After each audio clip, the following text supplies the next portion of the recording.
Ladies and gentlemen, welcome the heck back. Or if you're new here, then just welcome. So the current Clash Royale season is going to end very soon on December 7th. And with a new season, always comes a new wave of balance changes. There have been a lot of cards in Clash Royale that have been deemed problem cards this season. And so in today's video, we're going to talk about a few of those cards. I'm just going to talk about in general what I think the balance changes should be for this next wave.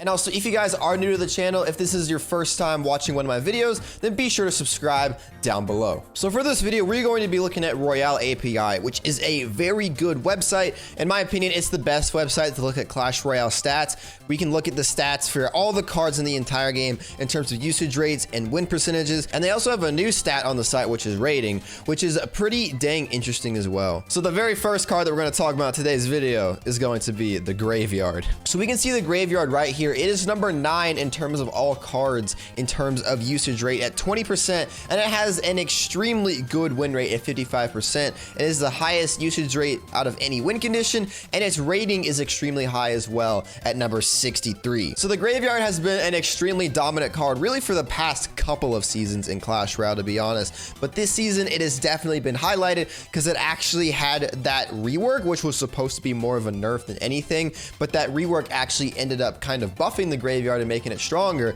and then they reverted it back to where it was before, but now the usage rates have climbed even more than before, which is really interesting. So the Graveyard has definitely had a very big role in this season of Clash Royale. So the majority of the time in the past, the reason why the Graveyard has been so strong has been because of the cards around it. As you can see, some of the other cards that are some of the best cards in the game are cards that you will see in a lot of Graveyard decks, with those being the Barbarian Barrel, you can see the Knight as well, the Baby Dragon, the Tornado, the Ice Wizard, the Poison. These are all cards that you'll find in Graveyard decks. In fact, I think I literally just listed off Splash Yard apart from naming a building. So that's normally been the issue, the supporting cards, and while I still think it is somewhat of an issue, the Graveyard of itself has become more of an issue as of late. So in terms of how I would balance the Graveyard, here's what I would do. So I feel like the Graveyard has really always been kind of RNG based. If you don't know what RNG means, it basically means that it's almost entirely luck, as in the skeleton spawns for the Graveyard are totally random.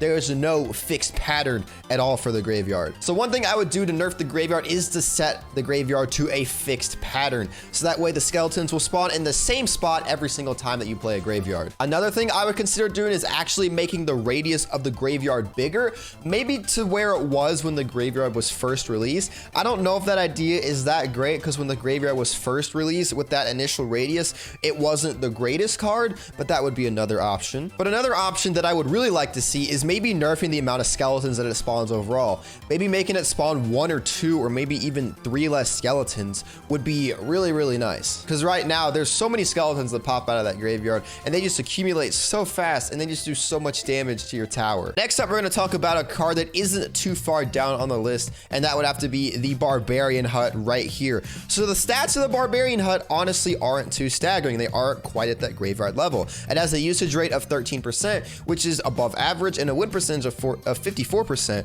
which again is above average, but it's nothing totally staggering, right? No. So even though its stats are like that, I think if you play the game of Clash Royale and you've played against the Barbarian Hut, then you will know that the card needs a nerf. It is a card that has become arguably oppressive in Clash Royale, and it is extremely, extremely strong. In fact, during this season, for the very first time, I was able to push to 6,300 trophies, or otherwise known as a Grand Champion, primarily because of the Barb Hut. This was the deck that I used to push that trophy range, and the Barb Hut was definitely a key factor in that, because this card is so strong. It's unreal on defense because of the waves of barbarians it spawns, and also with how tanky it is, it's unreal on offense because of the barbarians. It can just supply them and just clog the lane and allow you not to do anything. It like pulls tanks, it pulls hog riders, ram riders, battle rams. It does anything and everything you would want out of a spawner. But I think we need to change that. So in terms of nerfing the Barb Hut, here's what I would do. The first change I would make is to delay the initial spawn of the barbarians. Right now, when you play the Barbarian Hut, that first wave of barbarians almost instantly pops out. So I think if we delayed that maybe by a second, it could help balance the Barbarian Hut just a little bit more. Another option for the Barb Hut would be to decrease its lifetime or its hit points.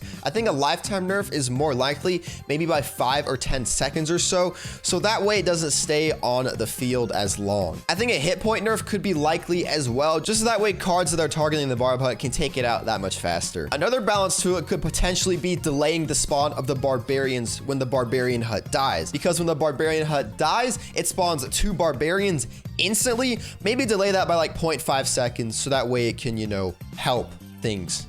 This card needs to be helped. Next up, we are going to talk about the Royal Giant. So you can see the Royal Giant right here. We actually have to scroll pretty far down to be able to look at the Royal Giant, and its numbers aren't that staggering, to keep it real. 7% usage rate, 53% win rate. It was actually better a couple seasons ago, but the Royal Giant is still like an extremely strong card. Royal Giant Cycle has taken over the game as one of the game's most prominent archetypes. Pretty much everywhere in CRL, which is the competitive Clash Royale league, you will see the Royal Giant. I think it's probably the most run deck in CRL. It is unreal looking at the Royal Giant in CRL. So to nerf the Royal Giant, I don't think it would be too complicated. It would just be either a hit point nerf or a damage nerf. I think its hit speed is pretty balanced. It doesn't hit too fast, but I don't want to make it hit too slow either, so that way the card is totally unusable. So I think just like a simple damage nerf or a simple hit point nerf would definitely make the Royal Giant a lot more balanced. The next card I want to touch on is going to be the Xbow.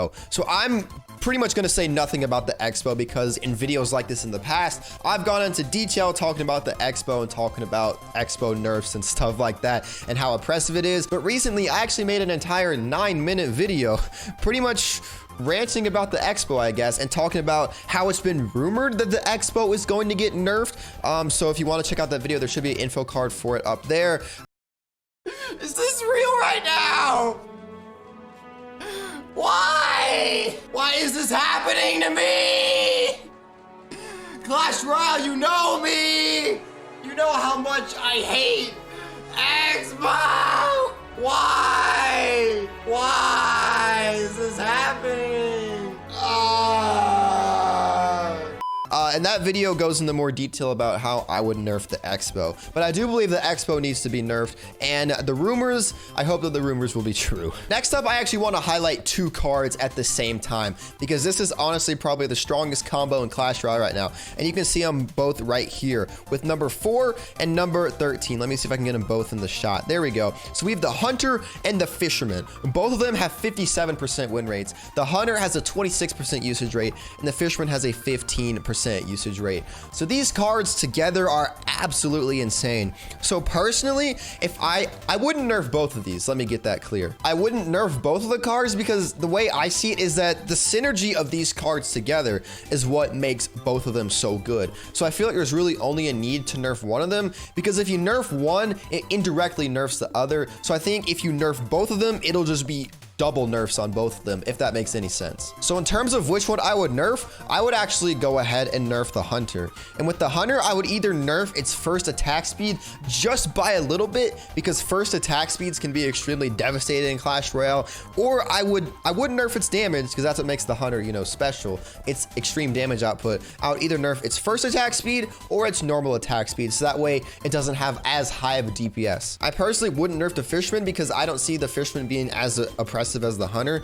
And one thing I've noticed is that when you see a Fisherman, you always see a Hunter, but when you see a Hunter, you don't always see a Fisherman. So in terms of that, the Fisherman I don't see as the problem. And honestly, I don't want to nerf the Fisherman either, just because I think it's a cool card. It's a really cool card. One nerf I would potentially make to it though is so that way the Tornado can actually pull the Fisherman in when the Fisherman is, you know, locked and charging. Because right now a Tornado does nothing to him when he's, you know, standing in place and widening up his hook. So maybe change that, but that would be about all I do to the Fisherman. Now we're going to talk about the one card that I actually want to see buffed. Most of the cards, in fact, all the cards we've talked about in this video are cards that I want to see nerfed, but this is the one card out of the bunch that I actually want to see buffed. So the one card that I would absolutely love to see buffed is going to be my man right here, the miner. So you may be like, Solar Fury, why do you want to buff the miner? The miner has pretty good stats. And yes, the miner does have pretty good stats. At 15% usage rates and a 54% win rate, the miner stats are not bad by any stretch of the imagination.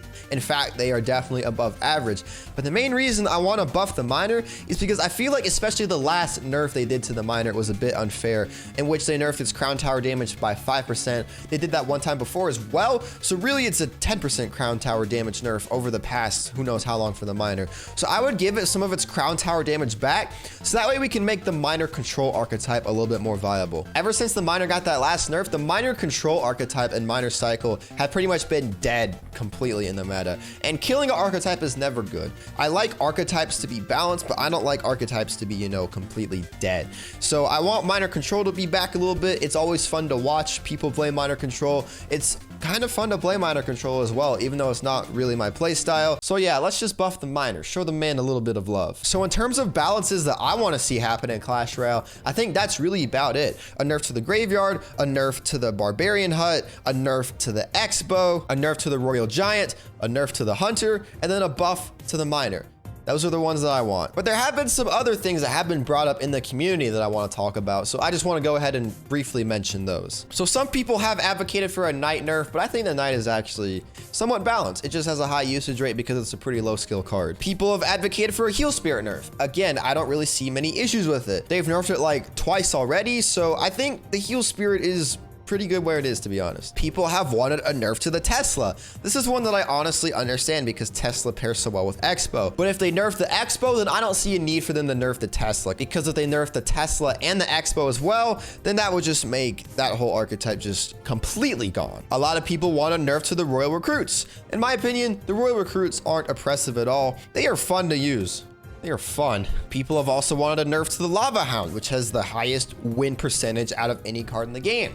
Lava Hound, I think, is pretty balanced as well. People want a nerf to the E-Barbs. I think Supercell actually did a really good job in terms of reworking them. Definitely props to Supercell on that. And so yeah, that's just about that. So anyway, gamers, that's gonna be it for today's Clash Royale video. If you guys did enjoy this video, then be sure to leave a like down below. I'd greatly appreciate it. Let me know down below in the comment section what cards you want to balance for this balance changes. I would love to hear. And also, as I said, if you're new here, be sure to subscribe down below. I would greatly appreciate that. But anyway, gamers, it's your boy Solar Fury signing off. Peace out, guys. Have a nice day.